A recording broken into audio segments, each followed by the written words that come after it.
Okay, hello. Good morning, good afternoon, good evening. I hope you're well. Thank you so much for joining me for this session. Whether you're joining me live or you're joining me on the replay, thank you so much. I appreciate you. Hi, if it's your first time here, I am Sylvia. I am a Christian woman, mom of two girls, and a mom Santi coach. I'm on a mission to support divorced Christian moms to heal, grow, and rebuild their lives with God. I am the founder of a ministry called Rebuilding Motherhood Ministries, which is a motherhood ministry supporting divorced Christian mothers. So I've been doing these live sessions for the past 2 months or so, just to share some of my experience of being a divorced Christian mom. I got divorced in May 2021, and God has literally transformed my life. There are so many things that happened at the time where I didn't think I'd be at the stage of life that I'm at now. It impacted my mental health severely, my self esteem, my confidence, and who I am, my identity as a woman. God has been helping me over the years with the support of some coaches, mentors, family and friends to work through the issues that come up after a divorce. So, if that's the kind of content you like, then keep watching. So, today's live, I'm going to be talking about how to check in with yourself after divorce as a Christian mom. I'll share a little story and then I'll get into my main points. One of the things that I noticed happened while I was going through separation, I was separated for 17 months before the divorce actually happened. And one of the things I noticed is that I numbed myself. I didn't really allow myself to cry much. I was angry all the time. Like, anger was the main emotion that showed up. But in terms of being vulnerable, emotionally vulnerable, I think I didn't allow myself to do that. Everything I felt, showed up as anger. I did a cry occasionally, more towards the end when the divorce was getting finalized. But in the beginning, honestly, I was numb. I couldn't tell you how I felt. If somebody said, "How are you?" I would just say, "I'm fine." By the way, I'm like, "I'm fine. I'm well. I'm blessed." I was all the cliche Christianese kind of speech, but inside I was really struggling. I was smiling through the pain, the lonely nights, the tears, and everything that happens in between. And if you're in that space, I know how you feel. I understand because I've been there. And I think this is why it's so important for me to share my story, because I believe that it will help the next person.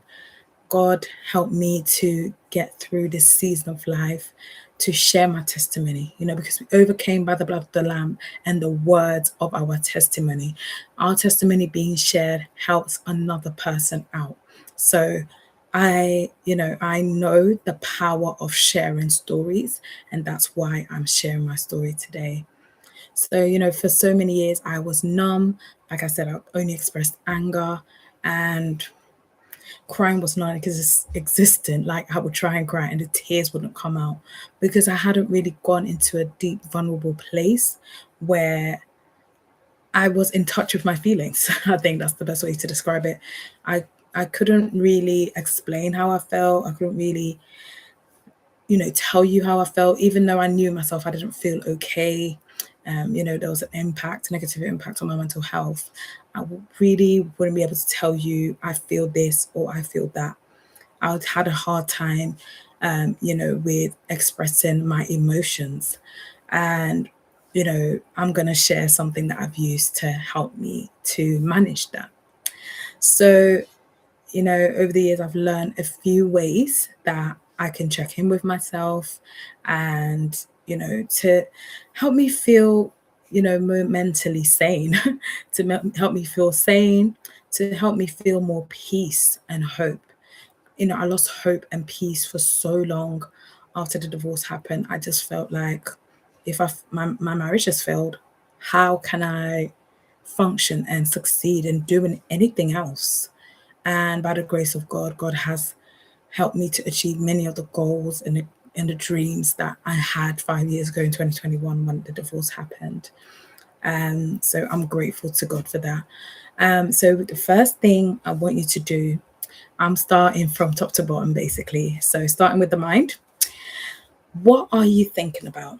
The first way I want you to check in with yourself is to look at your thoughts. Think about what you're thinking about. And if you're finding it hard to, spend time in silence, this is something that I'm also working through. So I'm sharing as I'm learning myself. I am not going to sit here and pretend I'm an expert and I've got it all together. That is far from the case. I am sharing because this is something that I'm also processing and something that I'm also going through. So, sitting still to think about your thoughts, think about what is on your mind. There are several ways people do this: talking to others, writing down everything you're thinking, or mind dump, brain dump in a notebook, in a journal. But my favorite way to express how I'm feeling, what I'm thinking, is to audio journal.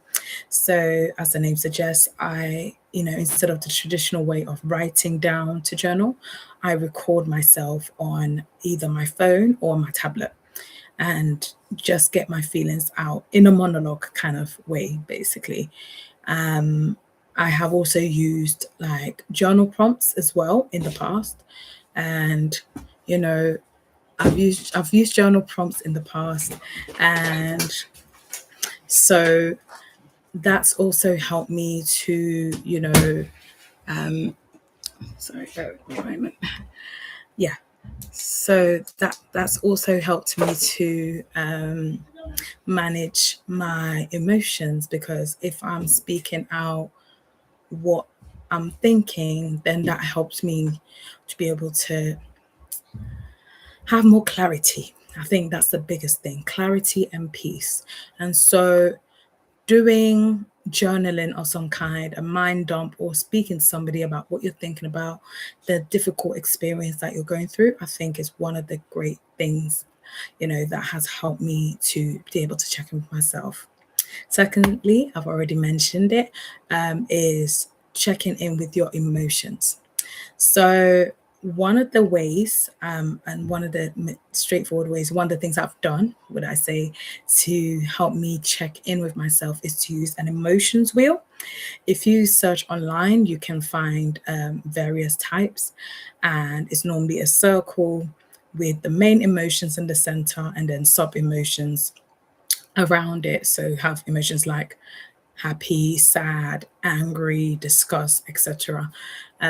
So, you know, looking at the main emotion. So you may know that you're angry about something, but it might not be full blown anger. It might be annoyance, or you may know that you feel sad, but it might not just be sadness, it might be grief. So it's kind of delving deeper into the emotion that you're experiencing, so that you know what the deeper feeling is.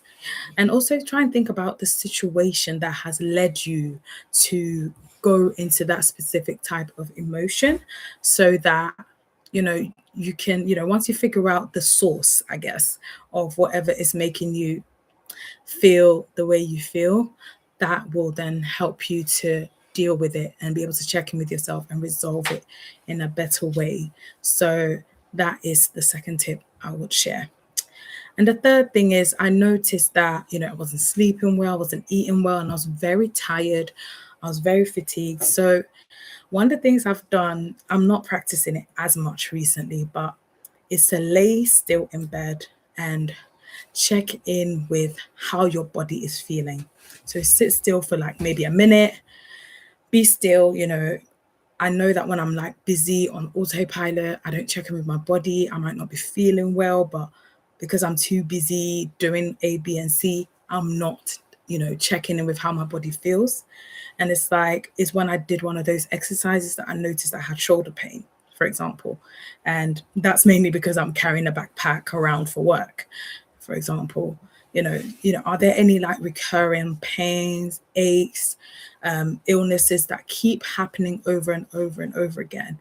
If something's showing up that's not right in your body, and it's having a significant negative impact on your life, I would suggest you go and speak to your primary physician or your, general practitioner, as we have in the UK, your GP, your doctor, to look into it further, whether you need any scans, investigations, blood tests, etc. So, for me personally, I experienced low iron last year and low vitamin D, which was revealed after a blood test because I was waking up extremely fatigued. And so, because of this extreme fatigue that I was feeling, I no matter what I did, no matter how much I slept, I just felt exhausted. And I'm like, after 3 months, I knew something was not right. And so when I found out that actually it was anemia and low vitamin D levels, after taking the medication dose that they recommended for about 2 to 3 months, I noticed a difference. I'm not going to sit here and say my sleep is perfect and I'm getting 8 hours of sleep every night. That is not the case. However, I noticed that whenever I do sleep and wake up, I definitely feel more rested than I did, a year ago before I went on those medications. So just to summarize, the 3 things that you need to do to check in with yourselves is, first of all, check in with your thoughts, check in with your emotions, and check in with your body. So thank you so much for joining me on tonight's live session. Whether you're watching live, let me know in the comments, or whether you're watching the replay, please let me know which point resonated with you the most. And please feel free to subscribe to this YouTube channel for more content like this. Thank you so much for listening, and have a good night.